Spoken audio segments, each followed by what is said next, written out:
A paradox means to do the opposite of what we think we should do in a situation. It means going against what our old habits have told us to do in the past. Social anxiety can be very difficult to overcome because its solutions are counterintuitive. Often by doing what we think will help us, we actually end up increasing our social anxiety. In this video, I'll tell you about 4 common ways that I've tried to deal with my own social anxiety in the past, why they were not effective, and what we can start to do instead. Hey, I'm Neil, and I struggled with social anxiety for more than 2 decades. On this channel, every week, I'll be bringing you the best methods and strategies that I've used in my own life to feel more confident. Psychologist Carl Jung once said that what you resist not only persists, but it will grow in size. This means that trying to fight social anxiety is not the answer to the problem, it is the problem. Fighting is our natural response to the problem. It's the only real tool that we know of, but the more that we do it, the stronger and stronger our anxiety will get. So the more we resist it, the more we try and attack it, it's only going to make our lives worse. Dr. Claire Weekes, who is considered by many as the pioneer of modern anxiety treatment, said in her book Self-Help for Your Nerves that fighting means more tension, and more tension only means more adrenaline.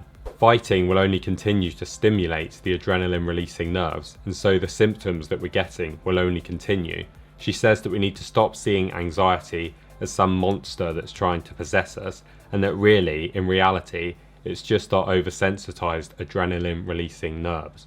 Instead, we need to try and meet anxiety-provoking situations with as much calmness as we possibly can, and as soon as we feel that wave of anxiety begin to sweep over us, instead of just tensing up our minds and our bodies, we need to try and do the opposite and relax. We need to try and be as comfortable as we can, relax our mind and body to the best of our ability, and take slow, deep breaths. We also need to try and stop appearing normal to other people and just practice letting go. So if there are any physical symptoms that we think we show of social anxiety, then just allow them to happen. So for instance, if you tremble or you think you're trembling, then just let it happen. Don't do anything to try and stop it, because that's only likely to make it worse. And don't see relaxation as something that you need to fight for. Just simply have the thought of being relaxed in your mind and just allow it to happen, because the more you try and force it, then paradoxically, the less likely you are to actually feel relaxed. She says that if we are prepared to accept our tenseness, then our mind will likely relax, and then gradually relaxation of our body will follow. So relaxation is not something that we need to strive for, we wait for it. Just realise that the only battle is that of our own making. Just know that it's not an overnight process, and that being able to be calm and relaxed takes time. So in the beginning, it's fine to just direct our thoughts towards that relaxation, and with time we'll begin to feel better and better. Flooding is another thing that a lot of people try and do to deal with social anxiety, and this is where we go to a lot of highly anxiety-provoking events in a short space of time to try and make ourselves feel better.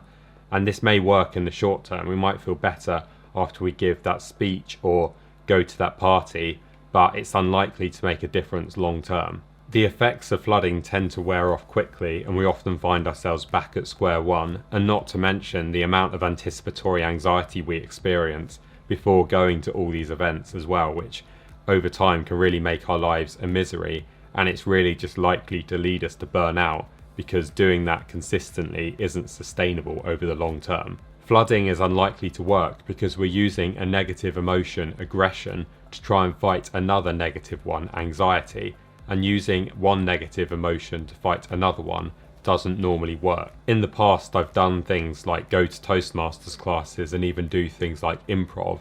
I've done lots and lots of sessions both in real life and online, and I've given speeches in front of more than 30 people, say kind of once a fortnight, and I've done a live improv show in front of more than 40 people, and I can honestly say that the amount of anticipatory anxiety I experienced over those things, the amount of effort, especially with the speeches, having to prepare them, just really wasn't worth it. I don't regret doing it, but the amount of effort it took and just the amount of anticipatory anxiety, when really the main reason I was doing it was just to try and feel more comfortable in social situations. So I honestly wouldn't recommend trying to flood yourself in that way as an approach. I think it's much better to try and do activities that you actually have a real sort of interest in, and then just gradually try to expand your comfort zone rather than just trying to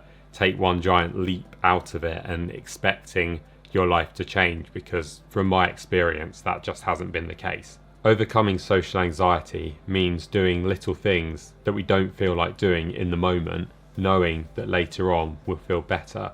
It means that we need to act and do something first, and then our emotions will follow along. Doing this may seem counterintuitive, but it gives an explanation as to why social anxiety can be so difficult to overcome. So if we continue to avoid things, then it may make us feel better in the short term, but long term it's only going to increase our feelings of social anxiety. Being less avoidant and more proactive is another big paradox. So we need to stop trying to avoid situations that make us feel anxious, because if we wait around until we feel good to do something, then we're just going to be waiting around forever. Taking action must come first, and we must continue to repeat and reinforce this in order for our feelings and emotions to follow along behind. So this does mean that there's going to be a delay between us actually being proactive and doing things before we actually start to feel the results that we want to get. To begin with, it's going to be difficult to increase the amount of socializing and social events that we actually go to, especially if we haven't done that much of this in the past. So it's something that we need to work on and just build up gradually. I've found that from my own experience that to begin with, it can be very difficult to increase the amount of socializing that we do, especially if we haven't done all that much throughout our life.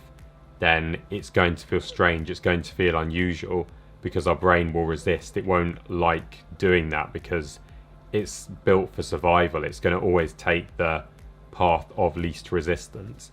But eventually, if we keep going and just gradually build up the amount of activity we're doing rather than just suddenly going all in one day, then eventually it'll become more of a habit. It'll become the default state. Once it realizes that socializing, talking to people can be rewarding, then it will get easier and easier, and we won't have to think about it as much, because our brain will start to tell us to do social things because it will realize the value in doing them, and we won't want to avoid as much.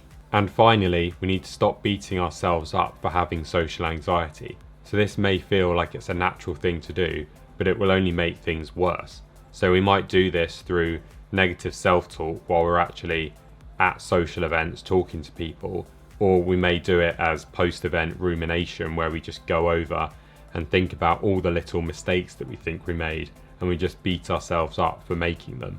We end up paying attention to every little thing that we think we did wrong, that in reality no one else actually noticed that we did. And the more we keep on doing this, then we just keep on reinforcing the idea that we can't do these things. As long as we keep on beating ourselves up, then we're only going to stay stuck in these negative thought patterns, and it's not going to allow the more rational, healthy thought patterns to enter our mind and to take over. To solve this, we need to start to learn to question our thoughts, to see if they really are rational, and to stop jumping to these conclusions based on little to no evidence, or to just practice distancing ourselves from our thoughts and to be more mindful and live in the present moment. And I've made other videos on this that go into it in a lot more detail that I'll link in the description. If you'd like to take big steps towards overcoming social anxiety, I run weekly online practice groups where you can practice being confident in a safe environment and gradually easing your way out of your comfort zone. I'll put the link down in the description. If you want to watch more, then click here to check out my latest video. Thank you so much for watching. If you found this content valuable, then please hit the like and subscribe button, and I'll see you in the next one.